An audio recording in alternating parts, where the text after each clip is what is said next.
So welcome to everybody here today, particularly our industry colleagues, TasCOSS members and supporters who are joining us both in person and online today. I would like to begin by acknowledging the traditional owners of the land that we're meeting on today, the Muwinina people of the South East Nation, and pay my respects to elders past and present. Last year, I had the privilege of attending a celebration celebrating 60 years of the TAC. And I was absolutely awestruck by the level of determination, resilience and grit that I saw in the room on that evening. And I think the Aboriginal community of Tasmania have experienced ongoing broken promises over 200 years, and yet they continue to speak up and to work towards truth-telling and treaty. And I really want to acknowledge the work that they do, but also the way that they continue to care for country here in Tasmania. Today, I'd particularly like to welcome, representing the Tasmanian Government, the Minister for Community Services, the Honourable Roger Yench MP, and we'll be hearing from the Minister shortly. I'd also like to extend our welcome to the other elected members of Parliament that are joining us today, and they're listed here on the slide. I'd also like to welcome TasCOSS Board President Georgie Ibbott and fellow board members, as well as our valued TasCOSS Life members, TasCOSS members and supporters, and the TasCOSS team who are joining us today. We do have an apology to note for this morning from Andrew Jenner MP, from the Jackie Lambie Network for Lions, and a last-minute apology from Craig Garland MP, independent member for Bradham. I also want to flag that we haven't been able to include every announcement made in the budget. And if there's anything that you would like us to look up, or if you're seeking further information, please reach out to one of our policy team members here today. We've got 3 policy team members, Alexandra, Charlie and Stephen, and I know they'd be really happy to take any questions. They're standing up the back of the room if you don't know them. We'll also send a written analysis later today, including responses from our community services peak bodies, and we'll also send a recording of today's session, as well as a copy of the presentation slides. Please be aware that today's session will be live streamed and recorded, and photos will be taken for our use on social media. So before we dive into specific budget measures, I'd really like to set the scene for this budget. With the growing number of Tasmanians battling the effects of the affordability and housing crises, we were looking to this budget to deliver on a range of measures which would have made a tangible difference to the lives of Tasmanians, who are living on low incomes. No one should be forced to choose between food and medicine, but that is the current situation that we're facing today. The budget papers reveal that Tasmania's net debt is budgeted to increase to $5.4 billion this financial year. And not all debt is necessarily bad debt, and the government does need to fulfil its commitments to Tasmanians in coming years, including those from the Commission of Inquiry. But this debt also includes funding $5.1 billion of infrastructure spending. And the interest payments on this debt are growing rapidly. Borrowing costs are budgeted to be $223 million for the 2024-25 year, and the government is on track to pay $1.36 billion in interest on its escalating debt over the forward estimates. These aren't just numbers on a page, they have real implications for Tasmanians. As Treasury not acknowledged in last year's budget, the greater the cost of debt, the less funding available to provide direct services to the Tasmanian community. So it's more important than ever that the government spends wisely now to achieve the best possible social and economic outcomes for the future. We need to prioritise investments that support long-term affordability so we can reduce the need for constant temporary relief measures. And we need to prioritise investments in people so they have a bright future, supporting them into long-term employment, providing safe and affordable homes and energy efficient housing that keeps energy bills down over the long term.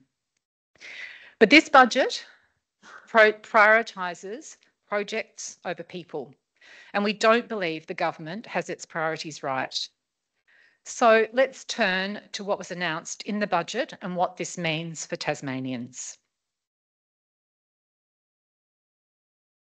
The government is committed to implementing all recommendations from the Commission of Inquiry, and TasCOSS strongly supports targeted investments to give Tasmanian families the help they need to stay safe and well.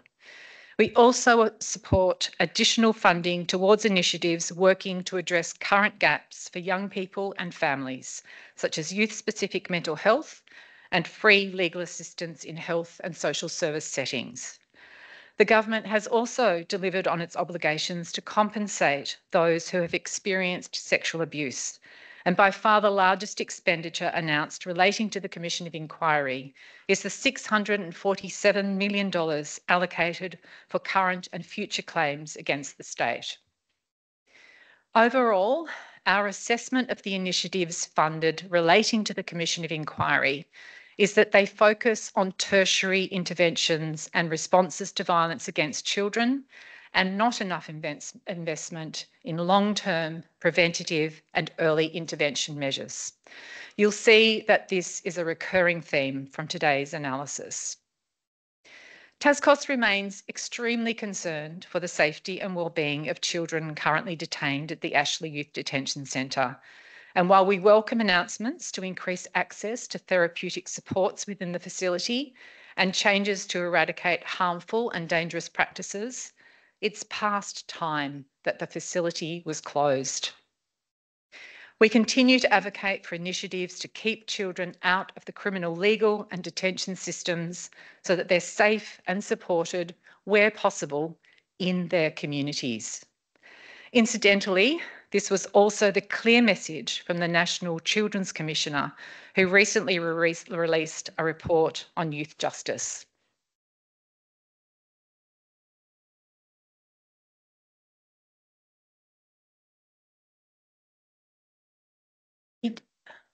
We'll move on. Each and every one of us knows that affording the basics is getting harder, with the cost of many essentials, including bread, fruit, vegetables, petrol, healthcare, and insurance, all increasing by more than CPI in the last financial year. I note that one of the government's key cost of living measures is the funding of concessions. And we've heard from our consultations that there are issues with the adequacy, accessibility, and equity of the different concession schemes in place. And we're very interested in working with the government to review the design and delivery of the concessions program to ensure that it's fit for purpose. In this section of our budget analysis, we'll talk about 5 cost of living pressures that Tasmanians tell us are impacting them the most. And you can see those on the slide here, and I don't think there will be any surprises from anyone in this room. I should also add that healthcare is also consistently raised when we speak to Tasmanians about their living costs, but we acknowledge that the Tasmanian government has few levers to reduce out-of-pocket healthcare costs, given it's primarily a Commonwealth responsibility. So of the cost of living measures, let's first look at housing. Median rents in Hobart have remained stable over the past year, going some way to improving affordability. However, as you can see, despite closing the gap, Hobart remains the equal least affordable capital city, a position we've held since 2018 alongside Sydney. Increasing rents and lack of affordable housing has also seen many Tasmanians ask for help that have never had to access help before. And this probably goes some way to explaining why community services are experiencing unprecedented demand. The key housing measures are outlined on this slide. Under the government's 10,000 social and affordable homes strategy, a target of 2,000 new social housing homes by 2027 is woefully inadequate when there are 4,000 745 families sitting on the social housing waiting list, a growing population, and increasing numbers of Tasmanians experiencing housing stress. Boosting the private rental incentive scheme is a welcome intervention until additional social housing stock comes online. But one of the government's only revenue measures, introducing a 5% levy on short stay accommodation to deliver around $11 million in revenue, was not reflected in the budget. However, we remain concerned this revenue will be misdirected to deliver stamp duty relief, with most commentators agree that increases in house prices, rather than using the levy to support the Tasmanians made homeless by the shortage of affordable housing. There is more that the government should be doing to alleviate pressure in the rental market and provide more security of tenure for tenants. And you can look up details of our asks on our budget priority statement on our website, and also from Shelter Tasmania on their website. Next, we'll move to food security. In the past year, more than 1 in 3 Tasmanian households have said that they experience moderate to severe food insecurity. This translates to more than 81,000 Tasmanian households, or more than the population of Launceston, that did not have enough to eat. And with rising cost of living being the most common reason why they were struggling to put food on the table. So what was announced to address these issues? As you can see, there was a range of announcements, including a commitment to the new food resilience strategy and a doubling of the Healthy School Lunches program, as well as welcome additional funding for emergency food relief. We support the government's commitment to a food resilience strategy for our state, which aims to ensure that all Tasmanians are food secure. The third cost of living area is energy. Households have really borne the brunt of higher energy costs, with electricity prices increasing by more than 23%, or 3 times faster than inflation, over the past 2 and a bit years. The government has responded by providing energy rebates that deliver some welcome relief to customers. However, as we know, rebates are one-off supports that once expended, they still leave customers with high prices and an unaffordable energy supply. The Commonwealth Government's $300 energy rebate and the Tasmanian Government's $250 renewable energy dividend will deliver $28 million of financial support to the wealthiest 20% of Tasmanian households.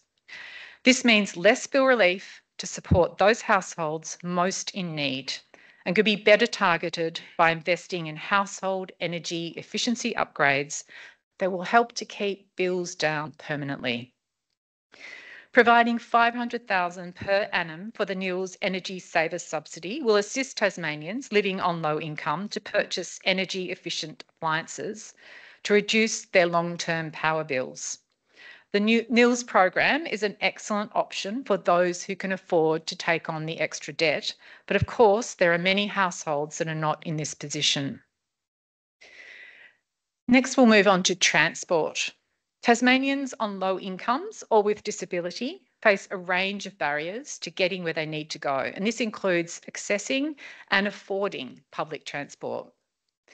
The cost of bus fares statewide and the Derwent ferry fares have been halved, and while this is well-intentioned, it could have been better targeted by providing free bus and ferry fares for low-income Tasmanians. As the government invests in expanding the bus network, TasCOSS looks forward to the design and delivery of new routes and additional services to improve access to employment, education and services. On the topic of access, we reiterate calls to restore the 900-odd Metro bus services each week that were cut under a temporary service adjustment. And while we acknowledge that bus stop accessibility is partly a responsibility of local councils, we urge the government to work closely with the local government sector to ensure bus stops across the state meet accessibility standards as soon as possible. The fifth issue that we'll talk about today is digital inclusion. and 1 in 4 Tasmanians face barriers to digital inclusion.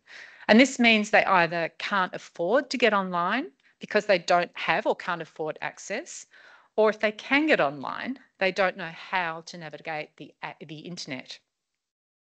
Our state's recent weather events highlighted this issue, with many people struggling to apply for the storm recovery grants online because of limited access or digital know-how. Got a list of announcements up here. We wouldn't normally include announcements apparently unrelated to our industry and the Tasmanians we support, but we have included these on the screen to highlight the quantum of funding committed to telecommunications or digital infrastructure, in contrast to the funding committed to addressing one of the issues that without concerted investment will continue to hold back our state's education, participation and productivity outcomes, and that is a lack of digital skills.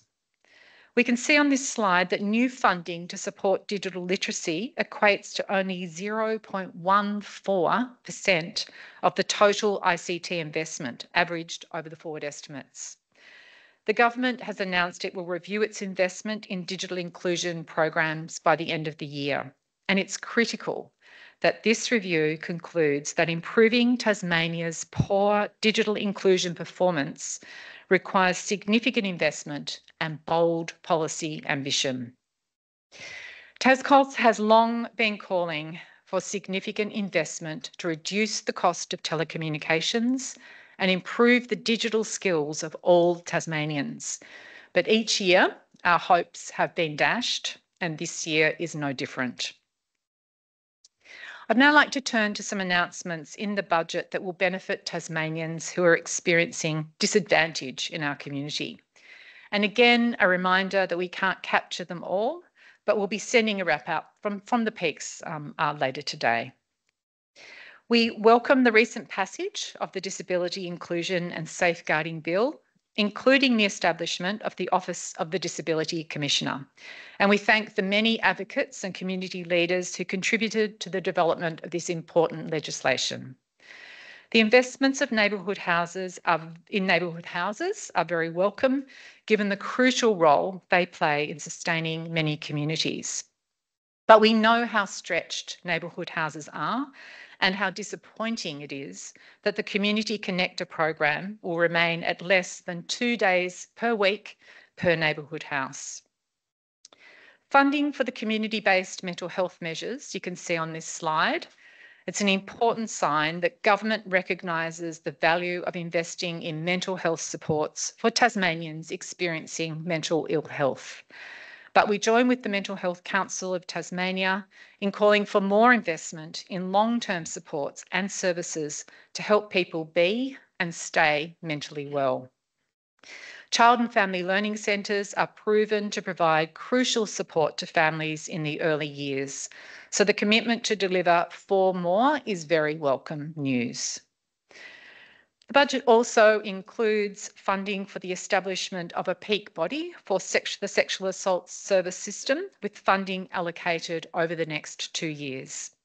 And there were some positive announcements under the government's Closing the Gap commitments, including funding to develop a second Tasmanian implementation plan and for an Aboriginal advisory group for truth-telling and treaty.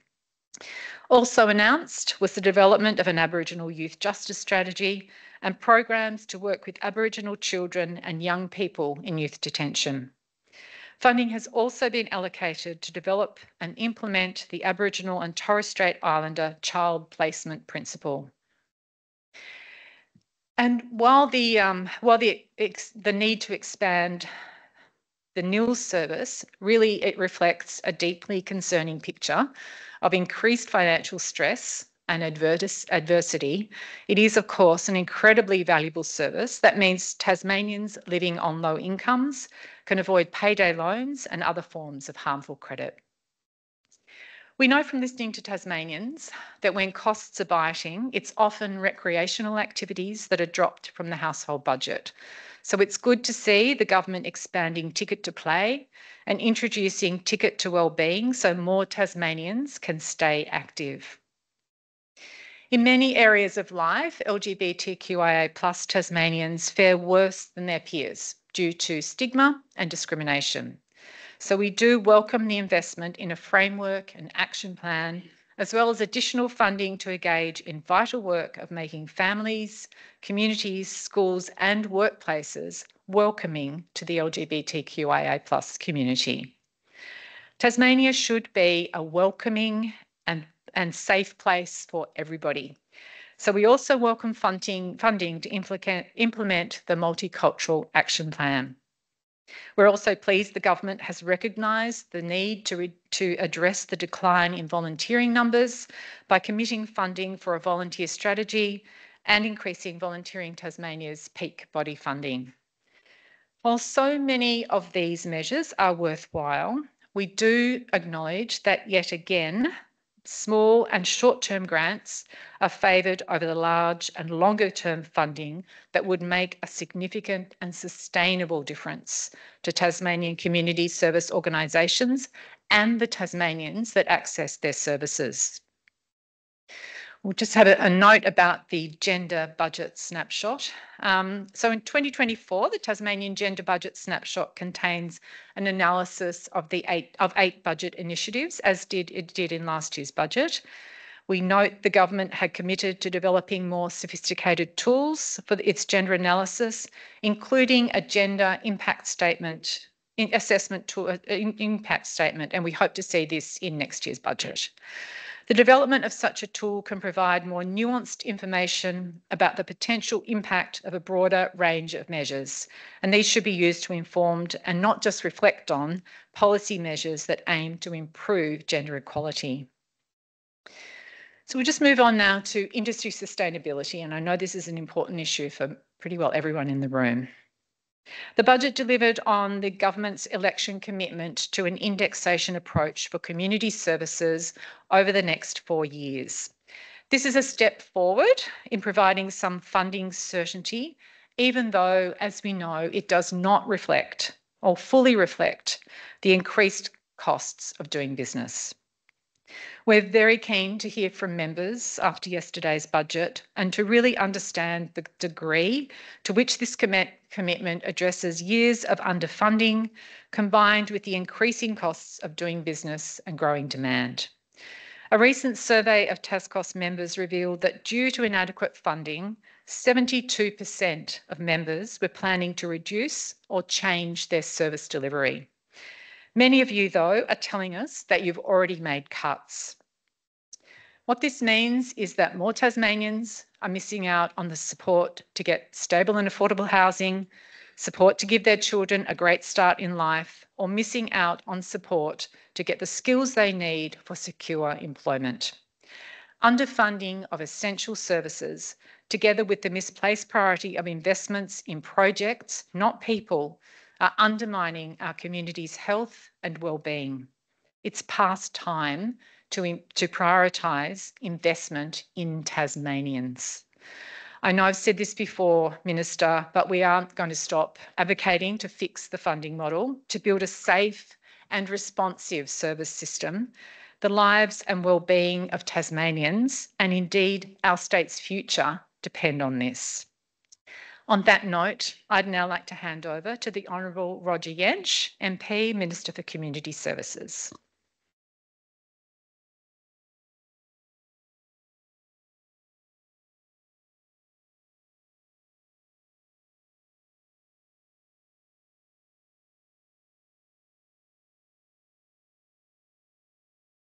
Thank you, Adrienne. Always a comprehensive introduction that really steals all my material in terms of elements of the budget that I might unpack for you. But thank you very much. Thank you to you and to Georgie and your team for the invitation to be here, to be back here as your Minister for the post-budget unpack. I would like also to recognise parliamentary colleagues who are in the room and thank them all for being here, for their interest and their support for all that goes on in the sector and all the work that needs to be done still. And yeah, very grateful to be back here with you all. I will start where you started as well, Adrienne. We went back and had a look at TasCOSS's 2024 state election priorities. And because this is a little bit of an unusual budget, it's a post-election budget. It's not in the normal time frame. It's a bit of a bridging budget, and it's also one which is delivering on election commitments and our obligations to deliver on the Commission of Inquiry, amongst other things.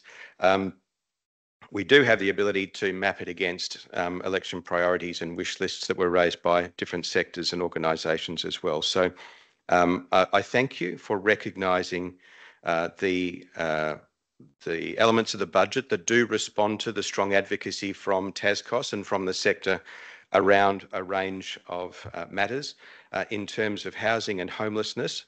Without repeating the lists of initiatives that you've highlighted, I do want to just pick up on a couple of things as we go through. A number of the new initiatives featured in the budget regarding housing and housing affordability and access to housing directly address the issue that you raised of that we're seeing new groups of people turning up with demand for support for access to housing as well. Quite a lot of them, and we've been talking about them for a couple of years, are people who have regular incomes, maybe even a household with dual incomes, regular work and good incomes that once upon a time were enough to be able to compete in the market to buy a house or to compete for rent. Affordable rent. And we know that those people are now under cost of living stresses of their own. Housing is a major contributor to that. And so people with what has traditionally been a strong and steady income are now joining the lists competing for access to available social housing. That's one of the reasons why some of the initiatives that we've put extra effort into include expansion of the My Home scheme and broader access to that for people on higher incomes. Things like the stamp duty relief for first home buyers. Taken in combination, they're aimed to ensure that some of those households on lower incomes who might otherwise be competing with people on very low and unstable incomes for social housing may be able to be assisted into housing that they can afford to meet repayments on, where they might not have been able to afford equivalent rental in similar sorts of housing. So this is about taking a whole of supply view, addressing some of the current trends and ensuring that we are giving people the opportunity to get out of competing for the available social housing stock by having more access to affordable options to be in their own homes sooner as well. And we'll keep working across that spectrum of need and adjusting the range of supports on offer as we go to ensure it continues to fit. You sought in your state election priorities extending energy bill relief, and that, as you've reported, has happened. And whilst there are one-off bill relief, there is also continuing programs like the renewable energy dividend is an ongoing provision, and things like the excellent NILS-based loans to assist people with a subsidy and a loan to acquire energy efficient appliances in their homes, reducing their weekly and monthly power bills, I think is a longer term and continuing reduction in cost of living. Food security and nutrition, I'll get back to those in just a minute. Public transport, the halving of fares in public transport, addressing the digital divide, in particular for older Tasmanians. We will learn from and build on that work as well as we go. And then I would like to, in our discussion today, touch on a couple of areas in my other portfolios, which I think I've been having a lot of conversations with people in this room and in organisations in our NGO and community and social services sector about them. I'd like to touch on that, and then we'll come to the issue of indexation and agreements for the future. Just in terms of food relief and resilience, in the budget we're investing $9.1 million to deliver food relief and develop food resilience for Tasmanians, including $5 million for A capital upgrade fund, $2.5 million towards cold storage facilities for loaves and fishes is part of that. $1 million to retain all increased emergency food relief funding that has been up to now for this financial year as well. $120,000 a year for the next 2 years for each of our food vans services, Grand's Van in the northwest, Mission Beat in the north, and Louis Vans here in the south. $75,000 for a vehicle to support the work of Eat Well Tasmania, and as you said, Adrienne, $200,000 for a food relief to food resilience strategy, which is intended to inform the next couple of budget cycles in terms of how we're investing further down the track in moving from a short-term grants and emergency relief process for provision of food support to people to a far more sophisticated, longer-term food resilience system for Tasmania. And there's been magnificent leadership from the sector in that, and we look forward to working with them to bring those plans to fruition. As you mentioned, we're investing $18 million in our neighbourhood houses to continue the great work they do, including $6 million for capital funding over the next 3 years. There are some individual houses that have got an uplift through the budget, $50,000 a year in additional operating funding for each house for the next 3 years, and a continuation and expansion of the Community Connector program with $6.6 million allocated to that over 4 years, and a different model for applying that across the network being negotiated at the moment. And I've got to say, I've been visiting a lot of the houses, and I've visited a number of them during the last couple of weeks in particular. And I really want to thank everyone in our neighbourhood house and community houses network who have known what to do to support their communities where they've been interrupted by storm damage, power loss, not being able to charge their phones, little things. Not having a hot shower. The houses that I went to who had set up a roster for those coming in to have a shower, they had a bank of chargers there for everyone to charge their phone. Always soup and good smells when you walk in the door, a warm place to be. And we've been glad to be able to provide, with the assistance of Simone and the team, a package to support them to continue doing that, to meet the demand, whatever it is, where they are on the ground, because the houses know best how to support their communities. And what's gratifying is that there are people who are turning up to the houses, maybe who've never used them before, but who've known they're there and know what they're for, and have turned up and become, I think, big fans, and will become regular users of our neighbourhood house network. So a big shout out to everyone who's been involved in delivering that service and support. Well done. There's $2.1 million to support our 71 men's sheds across the state, $200,000 a year for the association for the next 2 years, $175,000 a year for the next 2 years for tools and equipment, $1 million for a capital investment program, and a number of sheds also who provided essential services as well across our communities, particularly in rural areas. There's very few times that I've visited a men's shed around Tasmania where somebody hasn't at some stage took me aside and just told me quietly that either they or someone else in the room wouldn't be around today if it hadn't been for the men's shed. Don't underestimate the power of the men's shed movement and the space to support people my age and north. I am now quite reconciled with that, who are sometimes difficult to access, sometimes a bit grumpy, opinionated, all the rest. Give them a place to do that together. That's what I say. And it seems to work. And they all find their own character, their own purpose, and they provide an essential place for fellowship and company, and what with little people you might call parallel play, which means doing stuff alongside somebody without looking at their eyes, but sharing important learning as you go. Absolutely vital for survival in a lot of people's lives. So thank you to the Men's Shed Network. Give them a round of applause too, please.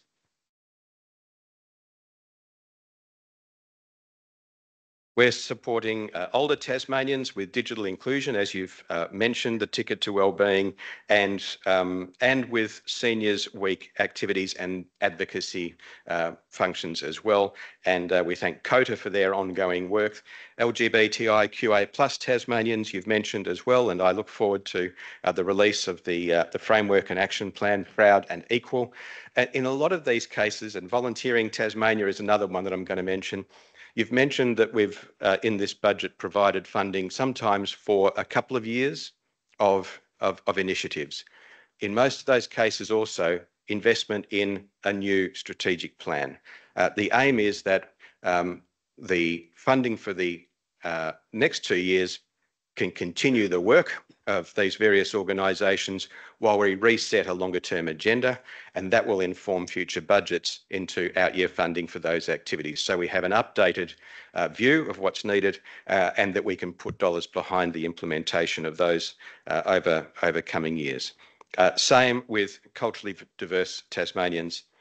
$2.1 million over the next 2 years, a number of the initiatives that you have mentioned already. In my children and youth portfolios, I'd like to touch on those briefly. Many of the people in the room here are involved in various ways with our children and young people who have contact with our child safety, out-of-home care and youth justice systems. And I want to thank you all for your support and collaboration there, and for the meetings that I've been having over the last few months with so many of your organisations, as I've been working with my department to map out where all the capability is in our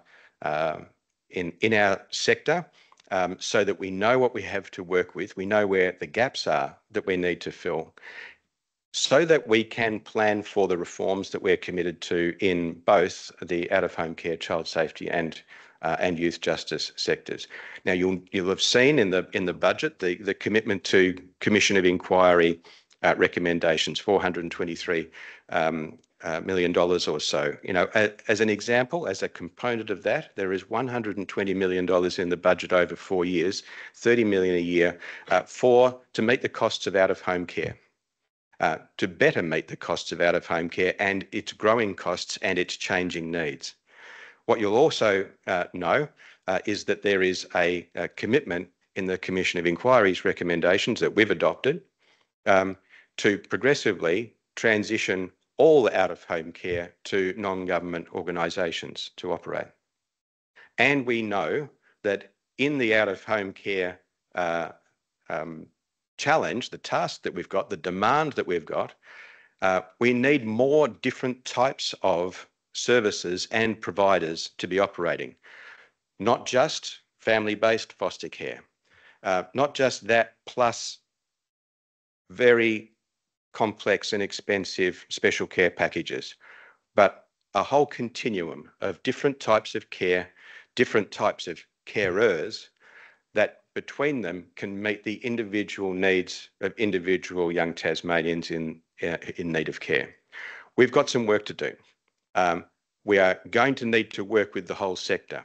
And so when we're looking at this budget and investment in the sector, a lot of the people in the room here are part of the solution and part of the investment that we're going to be making over the next 4 years and beyond to meet our Commission of Inquiry obligations, particularly in the area of non-government organisations providing care or elements of care or services that are part of the care planning for individual young people. Yes, helping to support and preserve and make safe families to be good, safe places for children wherever possible, but where that's not possible, to be able to provide a range of services that ideally replace everything that a stable, loving home would give those children under normal circumstances. This is something that is not going to be the government doing all that alone. We need to grow the capabilities of the sector to do that work. And I look forward to that work unfolding over the coming months and years as we work our way through those recommendations. Similarly, with youth justice reform. And Adrienne, I thank you again for your advocacy for and support for the recommendation, which we've supported for the closure of Ashley as soon as possible.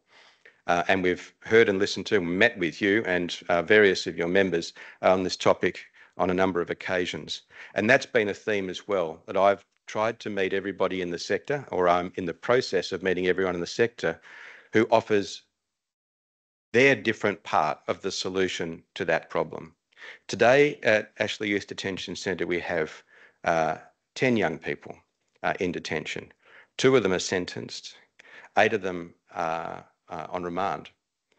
Some of them will have the ability to apply for and be successful in getting a bail order when we have been able to put together the right combination of their legal advocacy, but also someone who can provide the safe place, someone who can provide the services that are needed to assist them to meet their bail conditions, address their health, keep them safe, and give them a hope of not reoffending and remaining in our youth justice system. There are very few, if any, service providers that I've met in these discussions who can tell me that they are ready to take all of those people, or even any one of them, for the full set of needs that they have. But between them, we believe that we've got the potential to provide more options for more of the young people who are currently ending up in detention, and working on that intensive case management, that brokerage model, and filling gaps where there are no service providers, either in areas of specialisation or in parts of the state, is the work that we're currently embarked on. And so when we talk about closing Ashley, it's not just about closing a building or there being another building to house the young people. What we're trying to do is to transform our whole system. Building buildings is one part of that challenge, and it has its own timeframes and its own challenges, and we will drive that as hard and fast as we can. But what we need is for the detention component of our new reformed youth justice system to be is not a place for all the young people for whom there is no better place to put them, but for it to be a highly specialised therapeutic facility for those who are sentenced, who are 16 or over, and who are on an individual case management program to deal with their health and well-being, to deal with the causes and the underlying drivers of their offending behaviours, and to help set them up and reintroduce them to the community in which they can be safe and make a positive contribution. For us to do that, we need to deal with a lot of the upstream as well, which is how do we prevent offending behaviour, how do we intercept it early, how do we support families the way we do with our child safety system to prevent engagement with the statutory end of the system, how do we provide more bail options, how do we provide more diversion opportunities, how do we work with police, the magistrates, the courts, housing, mental health services and others to ensure we're wrapping around those kids much earlier so they don't end up in the detention environment. If we don't do that, closing Ashley will require us to build another Ashley for the same cohort of young people who are in there at the moment. What we're determined to do is to design and build something much smaller and very different to Ashley, and at the same time design a range of other interventions that divert so many more of those young people from the inevitability of detention. And that means growing the capacity and new capabilities in this sector as well. So the stakeholder reference group, the service provider reference group that we've established with your assistance, thank you, Adrienne, is about as many as people who need to be part of that solution being in the conversation and in the room at every step. Partly it's about my department's own work with our youth justice task force and our reform group meeting individually with you. And that's also why I've been meeting with as many organisations as I can to get my own personal understanding from people who work with children, what they provide, what they want to provide more of in the future, and what barriers there are to them growing those services. And through that, I learn about things like insurance being an issue, staffing and training being an issue, availability of suitable residential settings being an issue that we need to invest in, because they're the things that are going to be required for us to be able to make the shift, not just close a building, but transform that system. And I see that being done without, apart from the detention facility, the therapeutic detention facility, without the government building new buildings where we put young people in groups while they're waiting for their court processes to conclude, but rather to have them in the community where they live, supported by people who know their needs and assist them to address their offending behaviour and reintegrate safely with their community. So this is a journey that we're on together, and people in this room are going to be part of that.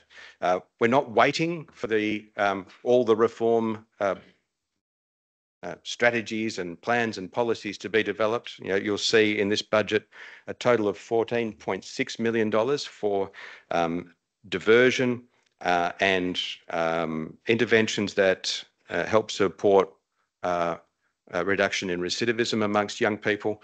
All of those services will be provided by non-government organisations pretty much in partnership with police, with community youth justice, with our child safety service and others. And so we are all in this together. And I want to thank everyone who's given me time and who's worked with my department and expressed their commitment to being part of the reforms that we've mapped out and that the Commission of Inquiry has challenged us to meet. And we know we can't do this without workforce of our own as well. And it has been fed back to me over the last while that some of the staff shortages that we're facing in our child safety system in particular are putting different sorts of stresses on foster carers, on others who provide services to young people in our child safety and out-of-home care system. I'm pleased that we've had some advice that our recent recruitment process has generated really strong interest. We've had over 100 people apply for available positions across our child safety, ARL and youth justice recruitment process recently. More than 100 suitably qualified people are now progressing into that, and that's been assisted by a workforce attraction package that we've recently advertised as well, where we've got $4.5 million or thereabouts, applying elements like a market allowance, some attraction and retention payments, relocation incentives as well, TAFE and university scholarships to ensure that we're also growing our own and continuing to professionally develop our workforce. The more we have a fully staffed child safety and out-of-home care system, the more that system can work as it's meant to, and those who work with it can deliver on the services that they've been contracted for most effectively, as a basis to then reform and grow that sector as well. But we know that it doesn't come without impacts on the workforce more generally. Every time we intervene and we change how we're competing in the market, that has a ripple out through the rest of the sector.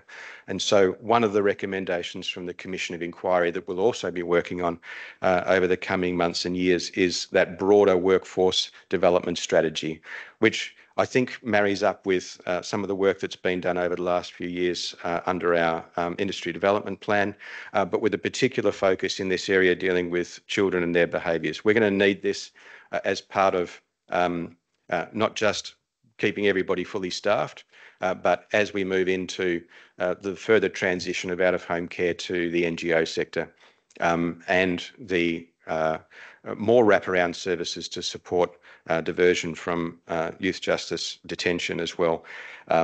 that's going to be work that we're going to need to do together. I'm looking forward to doing that.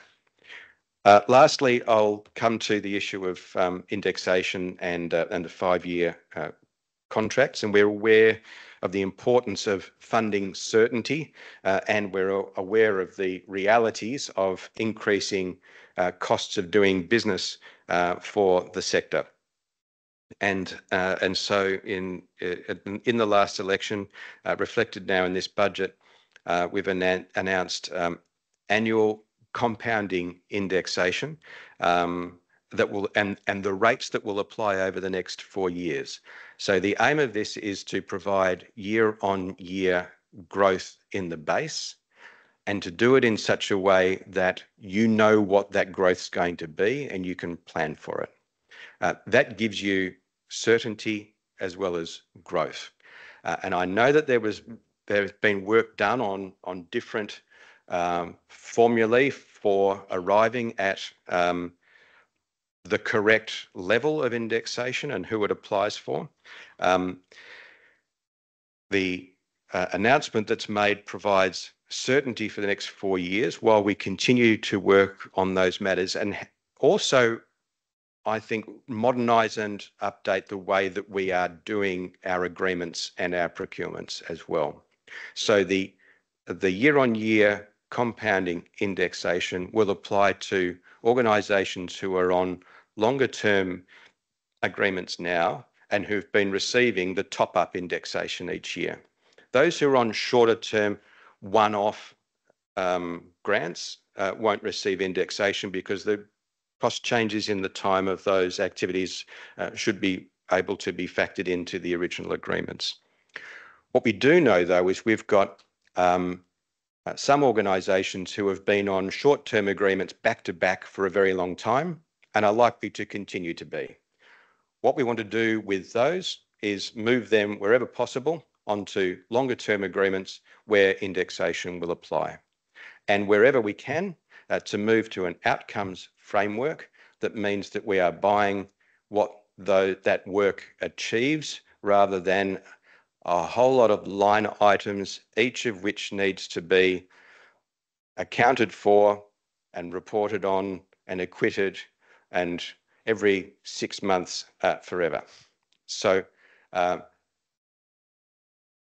we will have more discussions about that.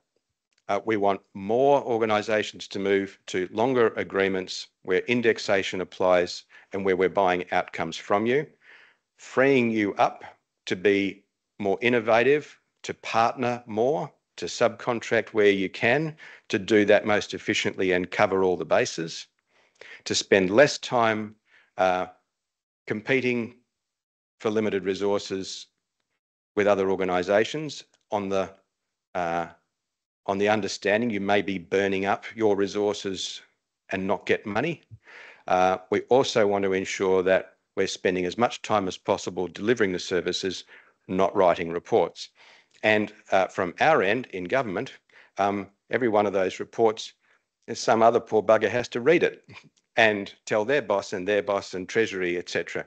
If we can streamline that, we can knock several more % of cost out of your business models and make better use of the public funds that are invested in what you do. So that's something that I want to work closely with you on. I know that we've got many different types of organisations out there, different scales, whether you are your own incorporated body or if you're a part of something bigger, which is networked nationally or something like that. There's lots of different ways of cutting this. I think we've got about 400 different agreements, haven't we, Lisa? Yeah. And no two will be the same. But the principles need to be more certainty for things that we're certain that we're going to need. Less red tape for you, less red tape for us at the other end, and better outcomes for the public dollars invested over time. I'm very keen to get into those discussions. We're introducing Treasury to the idea of 5 years. They didn't know there was a 5 years. They thought everything was 4. But apparently you can look out past 4 years. And with that, I'm very keen to ensure as well that we build in transitional periods so that, for example, when you have contracts with your staff, that there is a process. If we have 5-year agreements, say at year 4, to commence a process so that you know you've got some overlap. You don't run that risk of having people looking for their next job because they don't know that you're going to be able to keep them on. Things like that I want you to keep explaining to me so that we can really test our procurement parts of our department and work with our Treasury on enabling a better, more certain, more seamless and more efficient way of funding growth in this sector, because that's what we're going to need. Thank you very much. Thanks, Minister. I just ask you to stay. Thanks, everybody. And I don't want to preempt some of the questions, because I know there will be quite a lot of questions coming, particularly around the sort of the 5-year contracts and the indexation, but also some of the other issues around cost of living measures. But I guess I just did want to comment on some of the words of yours around the transformation of child safety and out-of-home care and how important that is. And I mean, it's really good to see that we're transitioning towards that load being taken by non-government organisations. But I guess I just really heard what you said in those comments around the importance of early intervention and prevention. And I guess I would like to say that that could be more broadly talked about in terms of the whole community services industry. I mean, that is what we're about. That is what we stand for. And I heard this morning at the TCCI event, the Treasurer talk about the health system and the investment that the government is making in the health system as part of this budget. And he talked about it in terms of the importance of having an effective health system, because every Tasmanian at any time will need to access the health system. And I would also like to expand that out to community services. Yep. It isn't just for people who have traditionally experienced disadvantaged. Every one of us will need to access the services of community services at some time in our lives. And we need to make sure that those services are well resourced and supported so that we can provide the much needed services to Tasmanians when they need them. Absolutely. And thank you. And to a large extent, we're doing it already through networks like neighbourhood houses, men's sheds. I mean, I've talked about men's sheds before. You know, it's a secret in this room that that's actually a mental health investment. So often our neighbourhood houses as well are sending people home with nutritious meals, the skills to produce them, the ability to have access to a community garden as well, and many of those things for their educative value, their protective value for health as well as assisting people when they don't have the ability themselves to feed and look after themselves. That shines through. So yes, we need to keep growing it. That's what places like our houses and our sheds are very good for. And there will be many other examples as well where we can grow that. Absolutely. And just touching on indexation, and that is, we agree, I think everyone in this room will agree about the importance of funding certainty and being able to plan. I think one of the issues that we sometimes don't touch on is not all government departments pass on the indexation amount. There's a bit of inequity across various departments. I think that'd be something that we would really want to unpack. And just to let everyone know that in the week beginning the 30th of September, we'll be having a briefing from DPAC on this issue. So we'll promote that in the coming sort of days and let you know when that's happening. Thanks, Adrian. I will take that as a question a bit. We acknowledge that there's half a dozen different parts of government that contracts with non-government service providers in these health and education, all sorts. The indexation that we've announced applies to contracts and agreements across all of those. Since July, each agency that's had those contracts has topped them up a little bit differently. what will happen next is that now that the budget's in place and this money is released, there will be a reconciliation so that everybody is brought up to where they would have been if they were all getting 3.5% from the 1st of July. Okay, so top up from whatever the 2% holding pattern has been, etc. That'll be up to as if you were getting 3.5% for the whole of this financial year. Okay. Thank you, Minister. I'm going to open up the Q&A session for today, and we'll be taking questions probably for the next 20 minutes or so. If you do have a question for Minister Jentzsch, if I could ask you to raise your hand and Tish will come around and find you with the microphone. For those people who are joining online, you can put your questions in the chat function and we'll hopefully be able to cover off as many as we can if time allows. If I could ask you, Sue, for the benefit of the tape, if you have a question, please can you say your name and the organisation that you're representing, and similarly, if you're online, if you could just let us know the organisation that you're representing when you're posing your question. And I can see somebody over there, Diane Wood, has her hand up already, so over to you. Diane Wood from Colony 47. Thank you, Adrian, and thank you, Minister. I've had a look through the budget, and one of the things that I was particularly looking for, it could be in there in one of the buckets. So I have a question around the 2-worker model in our residential accommodation sites. So as to meet child safety standards, we have to have 2 workers, and also for me to meet my obligations from an IR perspective around psychological safety of our staff, it's important. We've been self-funding the second worker for about 18 months. Yep.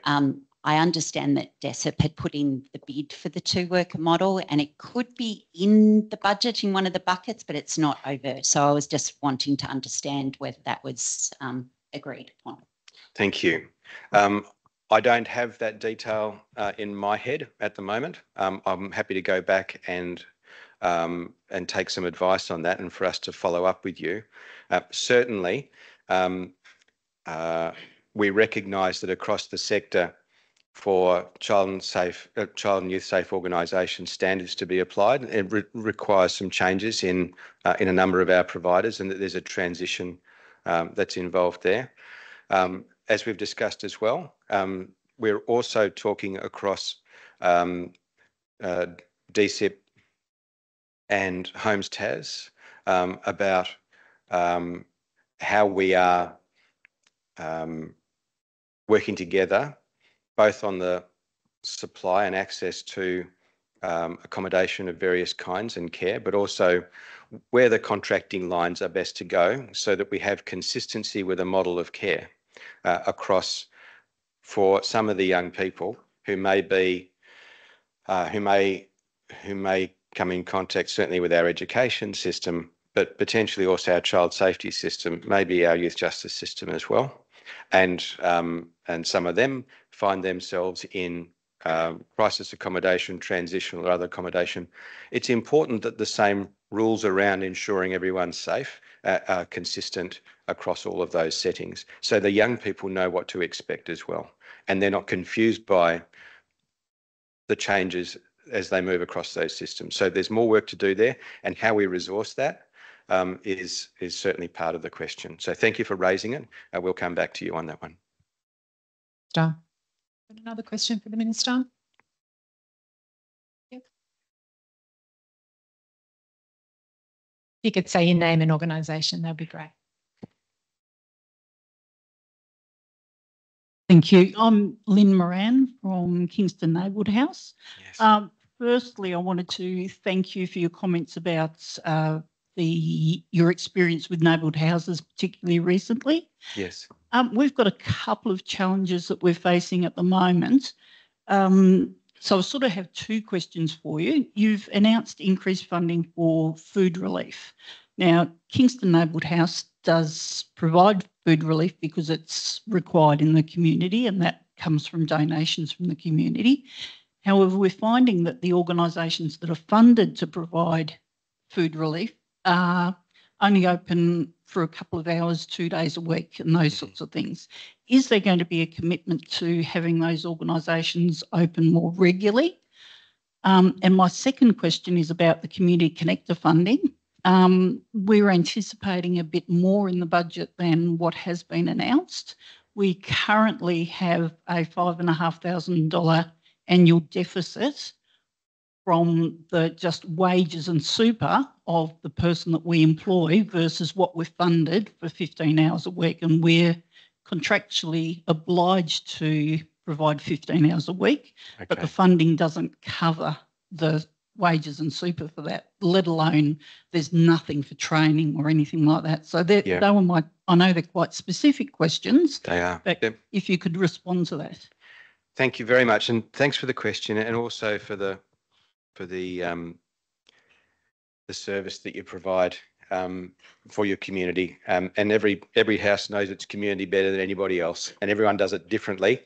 And when it comes to food relief as well, we're aware that there's every possible combination of houses working either by themselves or with donations or through providers like Loaves and Fishes or Food Bank, and every house does that a little bit differently.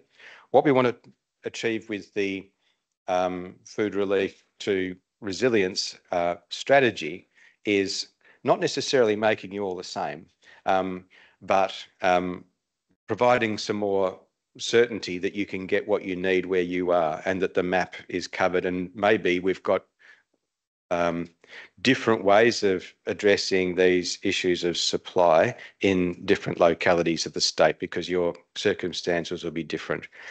For now and immediately in particular, we've just a couple of weeks ago announced some extra funds for neighbourhood houses generally, to just wherever you need to be sourcing from to provide food through the houses, for you to do that your way in your place. And NHT will assist in ensuring that you're supported to do that, so that you're not turning people away who are in need, particularly during disruptions to their power and access to their homes as well. We've also put some more dollars into Food Bank and Loaves and Fishes as two of the providers to lift their capacity to provide more meals as well, and more food as well, to support the houses doing that. So if there are other specific aspects of that you wanted to talk to us about that are local to you in your area, we'll help wherever we can, certainly. And in terms of the connectors, we've had a fair bit of feedback about the way that the connector resource has been shared or distributed across all the houses, and some fairly strong advice that it needs to be more even across the board. We realise that there is that'll be a change from the way things have been up till now. You'll see in the budget that there is, I think, a continuation of the total fund at about the current level, and then it lifts up over the following 3 years. We're going to need to make sure that every house and every person who's got a contract is looked after in this process, but there is going to be some change. It'll affect houses differently in different parts of the state. And so with Neighbourhood Houses Tas and the department, we'll do our best to make sure that you've got what you need and that you're looking after the people that you've got contracts with. Some other neighbourhood house representatives in the room, and I'm sure Simone would like to continue that conversation. Very keen to. Yeah. Hi there, I'm Bridget Wilkinson from Council on the Ageing. Hey, Bridget. Thanks for that surety. It's quite pleasing to hear that for those of us, especially peaks that have received year-on-year funding, that you're looking towards hopefully rolling that into more long-term 5-year funding. My question's actually about what's not been spoken about, which is the efficiency savings. And if there's anything that you can do to assure all of us across the community sector that those efficiency savings across the different agencies that we work with every day won't have a detrimental impact on the people that we support. And I'm thinking about things like libraries, bus networks, the health service. You know, could you give us a bit more clarity about how you're going to ask those agencies to make those efficiency savings so they won't have an impact on the ground? Yep. Thank you. This is something which will continue to evolve, and it'll be largely a task for the people who manage our departments. The rules are, though, that we need to maintain the services and the quality of the services that we're providing, and the frontline people who are involved in delivering them. And if we can, wherever we can, save public funds whilst maintaining public services, that's what we believe the public expects us to be doing. So if we can not affect the quality of our service delivery, but make our money go further, then we're delivering what I think is a reasonable and responsible management of public funds. And I'll use as the example, if we can move to 5-year agreements and reduce the transaction costs, the number of times we have to go through the processes of procurement, the number of times we have to process an acquittal report and issue a new agreement, the fewer times you have to go and recruit and lose dollars in that, the more efficiency we get. If we can do that again and again and again across hundreds of contracts and across many transactions across our agencies, they're the areas where I'm most keen to see savings generated. It might mean, though, just like with the 5-year contracts, we need to adjust things like our Treasury instructions and their accounting processes so they can deal with 5 years rather than 4. That's okay. We can do that. So achieving savings doesn't always mean cutting something. If it can mean doing things better, they're the ones I'm going for first. These does send a bit of a chill up the spine of many Tasmanians, and I think we already have some of the worst outcomes, as we know, in things like health and education, literacy, with current levels of investment. So we want to make sure that we're not going backwards. So, yeah. If I also just heard you say, if we can put in 5-year contracts, I'm assuming you mean when we put in 5-year contracts. Yes. Yes, great. Yeah, good. Thank you. I would think we have a question from online. We do. I have a question from Hannah from Health Consumers Tasmania.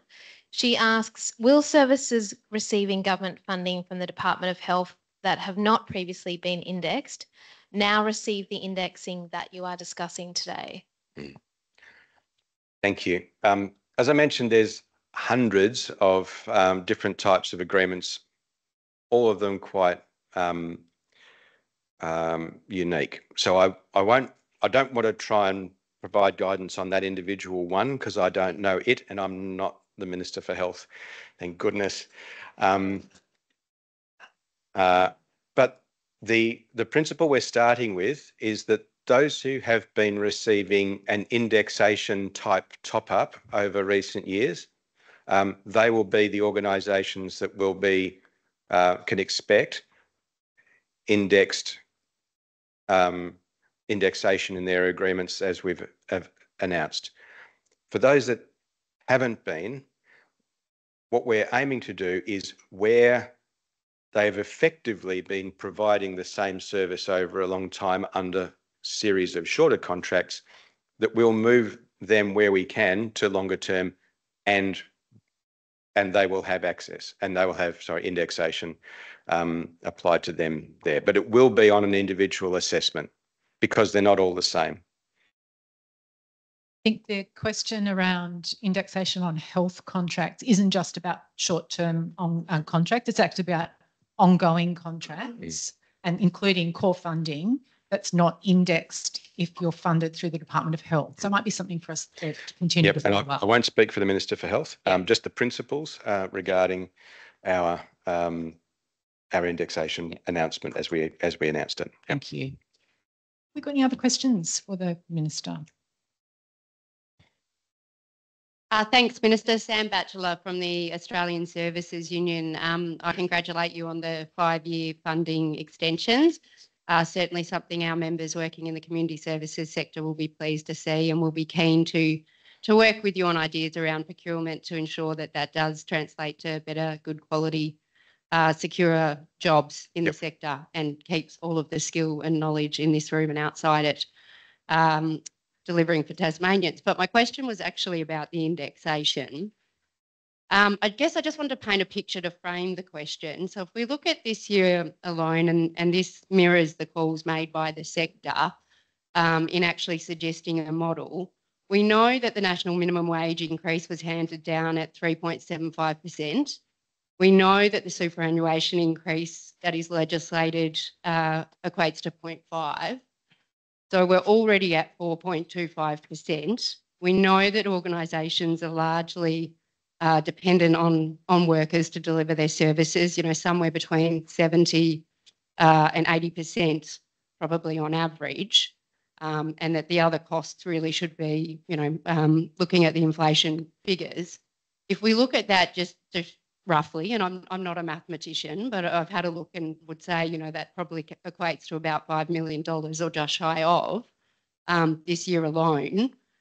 I'm just querying why there was a hesitation not to meet the sector's calls and provide a steady model, whilst recognising that, you know, 4 years is greater certainty than we've had for a long time. And more so, I guess, what your commitment is to continue to work with the community sector and workers around arriving at a once and for all model that gives that certainty forevermore. Yeah. Thank you. Thanks for the question. I'm not sure that there is a once and for all model.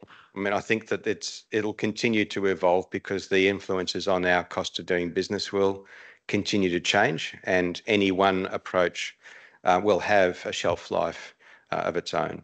During the election, there was announcements made that deliver on certainty and a level of indexation that everyone can plan for.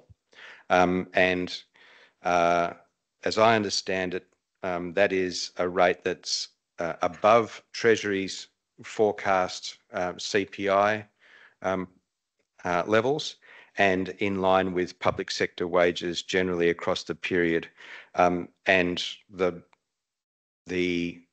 what happens when you turn an election commitment into a budget commitment, that the value of that commitment to indexation is around $26 million over the 4 years. So we recognise that there are more nuanced ways of doing this. What we've aimed for is certainty and an increase, which is real indexation because it compounds the way it hasn't in the past, and that we need to continue to work with the sector on strategies to grow capability, to develop the workforce, and to procure better, to have better types of agreements. Now, where indexation plays into that, I think is probably in the last, but we'll make savings as well to make the procurement process more efficient, which is worth percentage points in itself. I don't rule out continuing to monitor and review the adequacy of indexation, no. But I also don't think that any one recipe will be perfect forever in terms of adopting a model.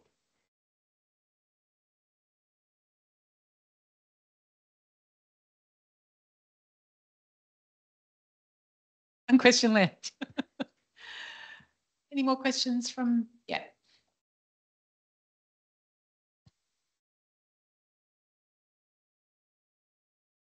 Thanks, Minister and Adrian. I'm Ella Haddad, the Shadow Minister, and I wasn't going to ask one because I will get my own chance at estimates. If there's another one in the room, I'm happy not to. You may get at least one at estimates. Well, thanks. And yeah. Minister, you've heard in the room today that the move to 5-year funding agreements is a welcome move. And I dare say that a move to outcomes-based purchasing is also something that's welcomed by the sector. But without trying to sound too cheeky, it was a welcome announcement when Minister Street made it last year, when Minister Palmer made it before that, when Minister Patrice made it 10 years ago when you were first elected. I don't say that to be cheeky. I am actually genuinely asking what has been the delay, and if you can give the sector and the people in the room some idea of a timeline around what body of work is happening within your department to move towards outcomes-based purchasing and longer-term funding agreements, so that people running organisations that are delivering vital services can have some idea when they're doing their planning around the timeline from government's perspective about moving on both those things. Yeah, look, thank you. And I'm obviously joining a proud tradition of ministers who've agreed that this is important to do. As the new minister, part of my job is to work out what didn't work last time that we tried this on. So that's the process I'm in at the moment with the department and with Treasury as well to drive this. We'll need to be engaging with the sector. As I said before, there's lots of different ministers who or departments that engage with non-government organisations to deliver services. We'll need to be unpacking the different ways that they do it, but we're going to need the same solution for them all to be able to use. So I don't have a hard time frame for you on this, but we've heard very loud and clear that it is a priority for the sector. As I mentioned or suggested just before, anything we can do to reduce the transaction costs for each of these agreements is also a saving for the government in terms of the cost of processing our end of all of that paperwork and running each one of those processes. So at the moment, I will approach it internally as an efficiency initiative, which is topic of the month, and as well as working with the sector to understand the different situations that you find yourselves in, because there are so many different types of businesses out there that we're interacting with. They'll have their own differing needs and expectations of what those longer term agreements looks like as well. So it is an exploration. I appreciate that you will hold me to account for outcomes on this, and I'd be very happy to report progress. Thank you. Thank you. Thank you very much.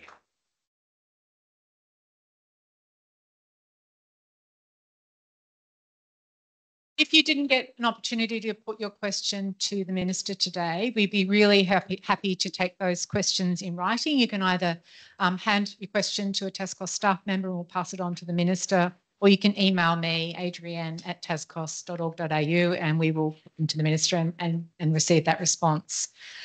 Just before we finish up, just a plug for a couple of post-budget online policy conversations that we'll be holding. Next Monday, 16th of September, we'll be joined by academic and researcher Professor Sharon Dessel, and she'll be discussing the budget's implications for Tasmanian families and children, as well as the communities and organisations working to keep all children safe and well. And then on Tuesday, 17th September, we'll hear from esteemed economist Saul Eslake, and Saul unpacked the budget and how well it aligns with the recommendations contained in his independent review of Tasmanian state finances. And you can register for both of these policy conversations on the TasCOSS website. And just a reminder, the indexation or funding conversation will be happening sometime in that week of 30 September. Thank you for coming along today, and also for the work that you all do for Tasmanians, your tireless advocacy on their behalf. Thank you to the TasCOSS board and team, particularly thank you to Lucinda and the policy team and the comms team for pulling this all together today. It's quite a mean feat to go from yesterday's lockup to a presentation, but thank you for all the work that you've done.